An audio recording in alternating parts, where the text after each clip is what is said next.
യാ റബ്ബി ഇലാ മൻ തകിലുനി, തായിഫിൽ ഏറുകൊണ്ട് തളർന്ന ശേഷം അല്ലാഹുവിനോട് ചോദിക്കുന്ന ചോദ്യമാണ്, എന്റെ റബ്ബേ നീ ആരെയാണ് എന്നെ ഏൽപ്പിക്കാൻ പോകുന്നത്? സല്ലല്ലാഹു അലാ മുഹമ്മദ് സല്ലല്ലാഹു അലൈഹി വസല്ലം. അന്ന് രാത്രി പരിശുദ്ധ റസൂൽ സല്ലല്ലാഹു അലൈഹി വസല്ലം തായിഫിൽ നിന്ന് മടങ്ങുമ്പോ നബി ഒറ്റക്ക് മരുഭൂമിയിൽ നിന്ന് നിസ്കാരം തുടങ്ങി. ഏറുകൊണ്ട പകലിന് ശേഷമുള്ള ആദ്യത്തെ രാവാണ്.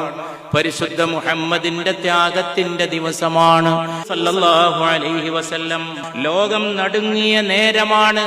ദൈവദൂതന്റെ രക്തം ഭൂമിയിൽ ഇറ്റിറ്റ് വീണ ദിവസമാണ്.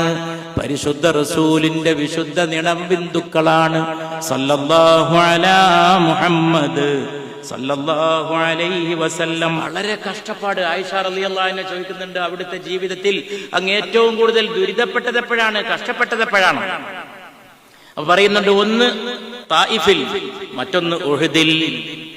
അതുകൊണ്ട് ഈ തായിഫിൽ സഹനത്തിന്റെ ഒരു അങ്ങേ അറ്റം പറയാൻ നബിയുടെ പ്രാർത്ഥന ഉണ്ട്. കിലോമീറ്ററുകൾ പരിശുദ്ധ റസൂൽ ഓടി സല്ലല്ലാഹു.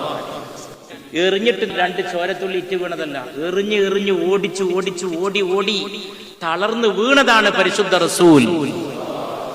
അപ്പൊ കൂടുള്ളത് സെയ്ദ് എന്ന ചെറുപ്പക്കാരൻ മാത്രമാണ്, നബിയുടെ സേവകനായ സെയ്ദ് മാത്രം.